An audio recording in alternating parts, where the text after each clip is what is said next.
ചോറിൻ്റെയും ചപ്പാത്തിയുടെ കൂടെയൊക്കെ കഴിക്കാൻ പറ്റിയ നല്ല ടേസ്റ്റായിട്ടുള്ള ഒരു കോളിഫ്ലവർ വെജ് കറിയാണ് ഇന്നത്തെ നമ്മുടെ റെസിപ്പി. നല്ല തിക്ക് ഗ്രേവിയോട് കൂടിയ ഈ കറി എങ്ങനെയാണ് തയ്യാറാക്കി എടുക്കുന്നതെന്ന് നമുക്കൊന്ന് നോക്കാം. അതിനായിട്ട് ഞാനിവിടെ കുറച്ച് കോളിഫ്ലവർ എടുത്തിട്ടുണ്ട്. മീഡിയം സൈസ് വലുപ്പത്തിലുള്ള കോളിഫ്ലവറിൻ്റെ ഒരു പകുതിയാണ് ഞാനിവിടെ എടുത്തിട്ടുള്ളത്. ഇത് ചെറിയ ഇതളുകളായിട്ട് അടർത്തിയെടുത്തതിന് ശേഷം ചൂടുവെള്ളത്തിലിട്ട് ഒന്ന് തിളപ്പിച്ചെടുക്കണം. ഇത് അടർത്തിയെടുക്കുമ്പോൾ അധികം ചെറുതായി പോകരുത്. ഈ ഒരു സൈസിലാണ് ഞാൻ അടർത്തിയെടുത്തിട്ടുള്ളത്. അടുത്തതായിട്ട് നമുക്ക് ഒരു പാത്രത്തിൽ കുറച്ച് വെള്ളം എടുത്ത് സ്റ്റവിലേക്ക് വെച്ച് തിളപ്പിക്കാൻ വയ്ക്കാം. തിളച്ച് വരുമ്പോൾ ഇതിലേക്ക് കുറച്ച് ഉപ്പും മഞ്ഞൾപ്പൊടിയും കൂടി ചേർത്ത് കൊടുക്കാം. ഉപ്പും മഞ്ഞൾപ്പൊടിയും ചേർത്ത ശേഷം നന്നായിട്ടൊന്ന് ഇളക്കി കൊടുക്കണം കേട്ടോ. അതിനുശേഷം നമുക്ക് അടർത്തിയെടുത്ത ആ കോളിഫ്ലവർ അങ്ങ് ചേർത്ത് കൊടുക്കാം.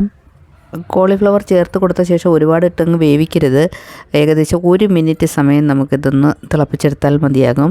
ഈ കോളിഫ്ലവറിൻ്റെ ഇതളുകൾക്കിടയിലുള്ള അഴുക്കുകളൊക്കെ ഒന്ന് മാറി കിട്ടുന്നതിന് വേണ്ടിയിട്ടാണ് നമ്മളിതുപോലെ ഒന്ന് തിളപ്പിച്ചെടുക്കുന്നത്.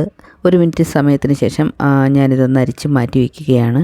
അപ്പോൾ ഈ വെജ് കുറുമ ഉണ്ടാക്കുന്നതിന് വേണ്ടിയിട്ട് ഞാൻ കുറച്ച് പച്ചക്കറികളും കൂടി എടുത്ത് വെച്ചിട്ടുണ്ട്. കുറച്ച് ബീൻസ് അരിഞ്ഞതും കുറച്ച് ക്യാരറ്റ് അരിഞ്ഞതും കൂടി എടുത്തു വെച്ച് ഏകദേശം 1/2 കപ്പ് വീതം എടുത്തിട്ടുണ്ട്. ഇനി ഒരു കടായി സ്റ്റവിലേക്ക് വെച്ച് ചൂടായി വരുമ്പോൾ ഇതിലേക്ക് 2 ടേബിൾ സ്പൂൺ അളവിൽ വെളിച്ചെണ്ണ ഒഴിച്ചു കൊടുക്കാം. വെളിച്ചെണ്ണ നന്നായി ചൂടായി വരുമ്പോൾ നമുക്കിതിലേക്ക് കുറച്ച് വെളുത്തുള്ളി അരിഞ്ഞത് ചേർത്ത് കൊടുക്കാം. ചെറുതായി അരിഞ്ഞ വെളുത്തുള്ളി ഞാൻ 1 ടേബിൾ സ്പൂൺ അളവിലാണ് ചേർത്ത് കൊടുത്തിട്ടുള്ളത്. വെളുത്തുള്ളി ഒന്ന് മൂത്ത് വരുമ്പോൾ നമുക്കിതിലേക്ക് കരിഞ്ജീരകം ചേർത്ത് കൊടുക്കാം. 1/2 ടീസ്പൂൺ അളവിൽ കരിഞ്ജീരകം ചേർത്ത് കൊടുത്തിട്ടുണ്ട്.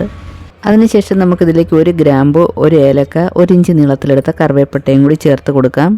കൂടെ തന്നെ എരിവ് കുറഞ്ഞ 2 പച്ചമുളക് കീറിയതും കൂടി ചേർത്ത് കൊടുക്കാം.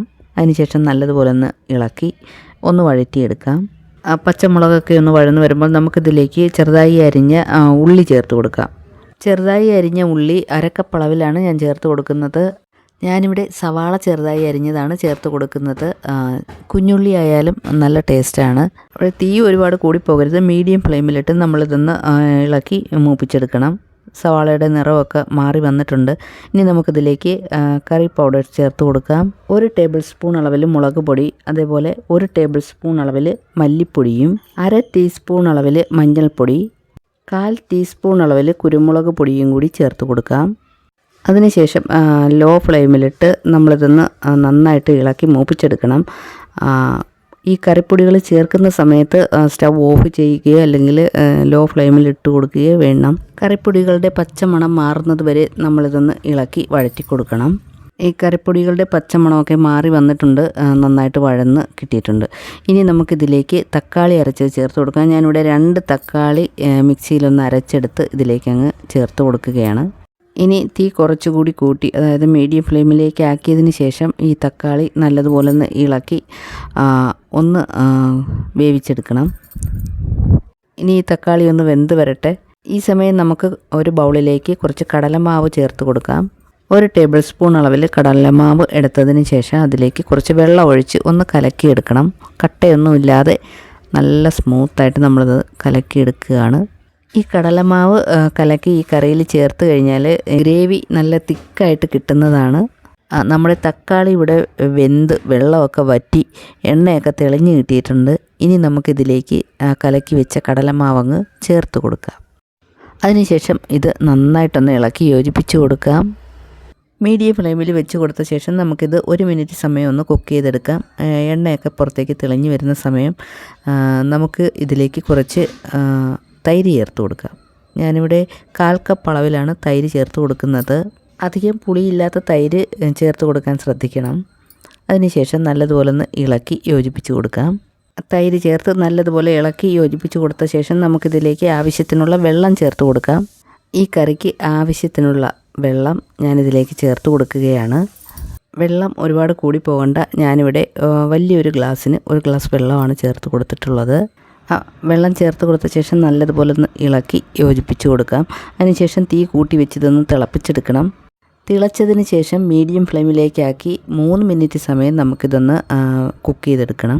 3 മിനിറ്റ് സമയം കഴിഞ്ഞിട്ട് നമ്മൾ നേരത്തെ കട്ട് ചെയ്ത് വെച്ചിരുന്ന ആ ബീൻസും ക്യാരറ്റും ഇതിലേക്ക് അങ്ങ് ചേർത്ത് കൊടുക്കാം.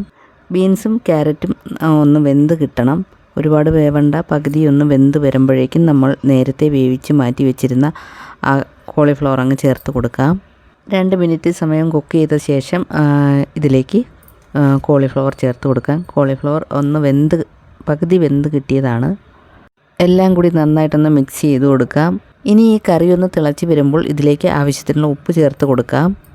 ഉപ്പ് ചേർത്ത് നല്ലതുപോലെ ഒന്ന് ഇളക്കിയതിന് ശേഷം അടച്ച് വെച്ച് ലോ ഫ്ലെയിമിലിട്ട് നമുക്കിതൊന്ന് വേവിച്ചെടുക്കണം.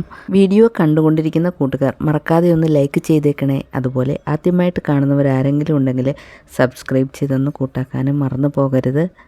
ഇപ്പോൾ ഏകദേശം ഒരു 3 മിനിറ്റ് സമയം കഴിഞ്ഞിട്ടുണ്ട്. ഇനി ഈ കറി ഒന്ന് തുറന്ന് നോക്കാം. കറി നന്നായിട്ട് വെന്ത് എണ്ണയൊക്കെ തെളിഞ്ഞ് വന്നിട്ടുണ്ട്. ഈ കറി തണുക്കുമ്പോൾ ഒന്നും കൂടി കുറുകി കിട്ടുന്നതാണ്. നല്ല ടേസ്റ്റായിട്ടുള്ള കോളിഫ്ലവർ വെജ് കറി ഇവിടെ റെഡിയായിട്ടുണ്ട്. ലാസ്റ്റ് നമുക്ക് ഇതിലേക്ക് കുറച്ച് ഗരം മസാലപ്പൊടിയും കൂടി ചേർത്ത് കൊടുക്കാം. അത് ഓപ്ഷണലാണ്, വേണമെങ്കിൽ മാത്രം ചേർത്ത് കൊടുത്താൽ മതിയാകും. ഞാനിവിടെ 1/4 ടീസ്പൂൺ അളവിൽ ഗരം മസാലപ്പൊടി ചേർത്ത് കൊടുക്കുകയാണ്. നന്നായിട്ടൊന്ന് ഇളക്കി യോജിപ്പിച്ച് കൊടുക്കാം. മല്ലിയില ഉണ്ടെങ്കിൽ ചെറുതായി കട്ട് ചെയ്ത് മല്ലിയിലയും കൂടെ ഇതിൻ്റെ മുകളിലേക്ക് ഇട്ട് കൊടുക്കാം. അതിനുശേഷം നമുക്ക് സ്റ്റൗ ഓഫ് ചെയ്യാം. അപ്പോൾ എല്ലാവരും ട്രൈ ചെയ്ത് നോക്കുക. ഈ കറി ഉണ്ടാക്കിയെടുക്കാനായിട്ട് വളരെ എളുപ്പമാണ്. എല്ലാവർക്കും ഇഷ്ടമായി കാണുമെന്ന് വിശ്വസിക്കുന്നു. ഇഷ്ടമായെങ്കിൽ നിങ്ങളും ഉണ്ടാക്കി നോക്കിയിട്ട് അഭിപ്രായം അറിയിക്കണം. അതുപോലെ തന്നെ നിങ്ങളുടെ ഫാമിലിക്കും ഫ്രണ്ട്സിനും ഈ വീഡിയോ ഒന്ന് ഷെയർ ചെയ്ത് കൊടുക്കണം. Thanks for watching.